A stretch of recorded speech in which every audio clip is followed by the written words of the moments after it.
Because listen, I didn't think Trump's Epstein ties were that deep until he started acting like someone who's terrified of the truth coming out. He's constantly biting, and I think this is the framework. That is mythology, and part of it is material. You're right about trafficking, so let's focus on it where it actually is in reality, which is inside the country. What we used to call prostitution and pimps are now called traffickers and trafficked individuals. Let's focus on that, not Epstein, because you're never going to get satisfaction on that. And Adam, that's my problem with you guys. I believe that the left jumping on the Epstein train is just because you think it's bad for Trump. Because if you really cared about disclosing anything, you would have done it on your watch. Yeah, a few things. First of all, I agree that the conspiracy has been overblown in many areas. That tends to happen.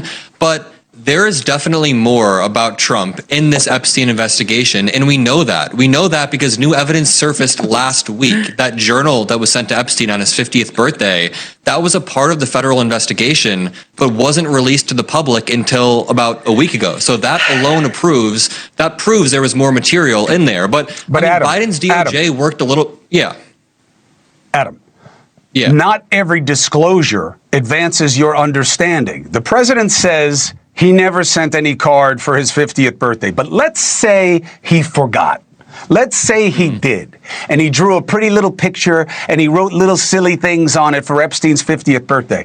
How does that inform you to anything nefarious that you didn't know before? This is where the panel begins to go sideways. But just to add a little bit more context to the question that he asked, nobody's saying that sending this letter to Jeffrey Epstein for his birthday is a crime, but it does add more context to their quite mysterious relationship. I mean, all of the indictments say Epstein's peak predation happened in 2002 to 2005. So Donald Trump was going to weird parties with Epstein at this time, sending letters at this time. And yeah, the American people deserve to know what Donald Trump was saying, doing behind closed doors with this famous sex trafficker at this time. So watch until the end. I'm just saying this administration ran on transparency. I really quickly want to go back to what you were saying about Biden not releasing this. The Biden DOJ worked a lot differently. Merrick Garland, whether you like him or don't like him. This is a talking point. This is a talking point. Steady hand. Merrick Garland was very careful not to politicize his investigations. Are you telling? Wait, I have a question.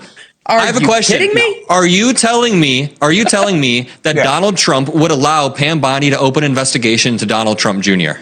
Would that happen? I'm saying that under the I'll answer a question with a question.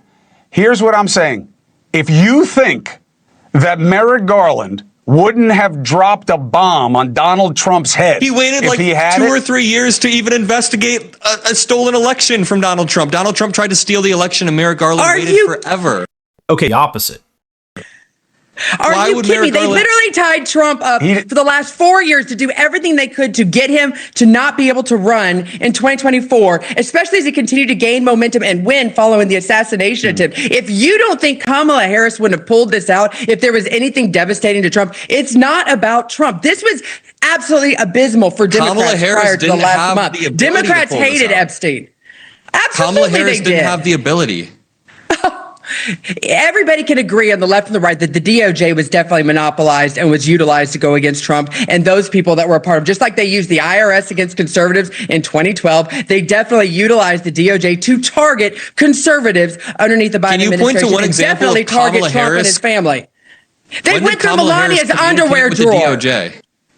Say that again? They went through Melania's underwear drawer. I mean, you cannot get more targeting than that. After Trump hid documents for a year, he played cat and mouse in for a year. Melania's underwear? Well, hold on. Let's not go down the rabbit hole. The Mar-a-Lago thing, I believe, was absolutely a play by President Trump.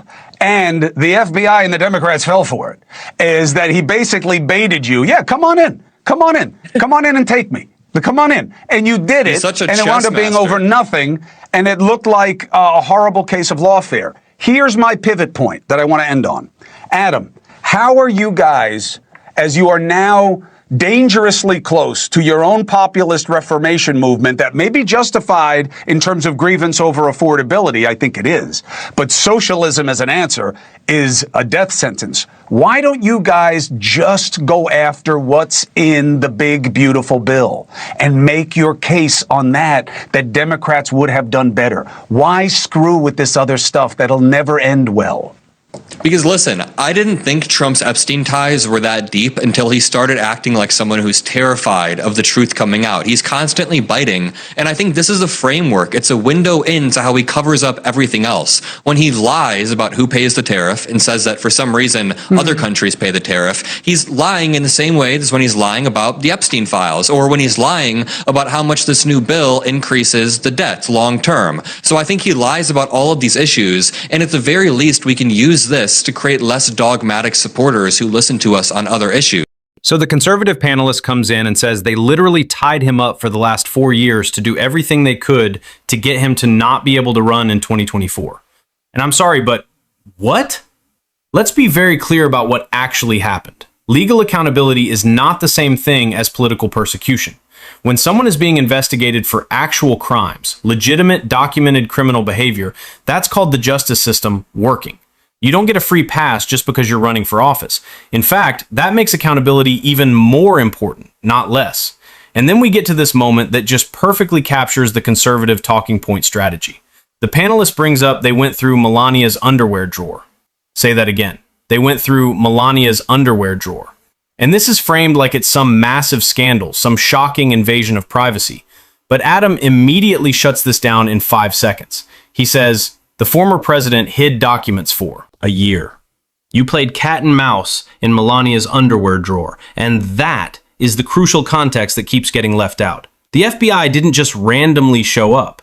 This was after a year of requests, subpoenas, and negotiations. When you hide classified documents and refuse to return them, yes, law enforcement will search for them. That's not targeting, that's consequences. Chris then tries to claim the whole Mar-a-Lago situation was somehow the former president baiting Democrats into making him look like a victim. But that doesn't even make logical sense. So we're supposed to believe someone deliberately committed federal crimes just to look persecuted?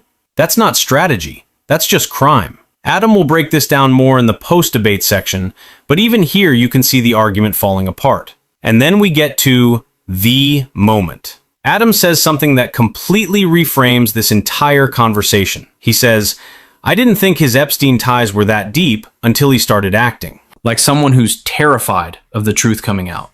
And that is what changed everything for so many people. It's not about the evidence we have. It's about the behavior, the constant deflection, the aggressive pushback, the refusal to just release information. When someone acts like they have something to hide, people notice. And Adam connects this to a bigger pattern, linking it to lies about tariffs, lies about debt, lies about everything. This isn't just about one scandal. It's about a fundamental credibility problem. So part of it is political strategy. Of course, Democrats will harp on this, but also, honestly, I didn't really think Trump's Epstein ties were that deep, but you got to admit, isn't this dude acting really strange every time he's on camera? He's like, I'll tell you why I think he's acting strange. And look, if I'm wrong, Adam, please come back and stick it in my face. It happens all the time. I'll tell you why he's acting strange, in my opinion. And Scotty, I'll give this to you and then we'll go. I think Trump is completely flummoxed as to why people care about this so much, because he does not believe there's a client list. He does not believe there's a list of people. Yes, he threw out Clinton and Summers because that's what he does. He threw it out there so that a chooch like me would have to talk about it, which I am.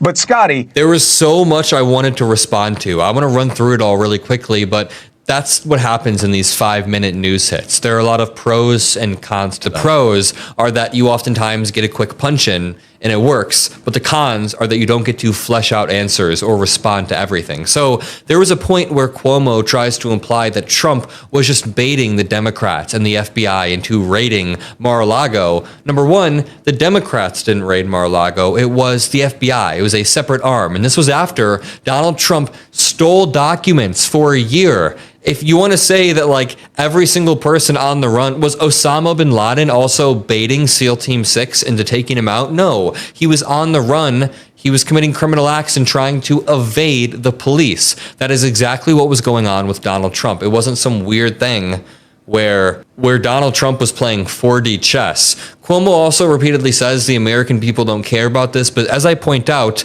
they do. It may not be the top of the list. I think prices and debt and everything else should rightfully so be at the top of the list. There are a lot of more important things than just Epstein, but it's pretty damn important, and it's a good window into how much this administration lies. So if you'd like me to go on this show more and debate more, Chris ends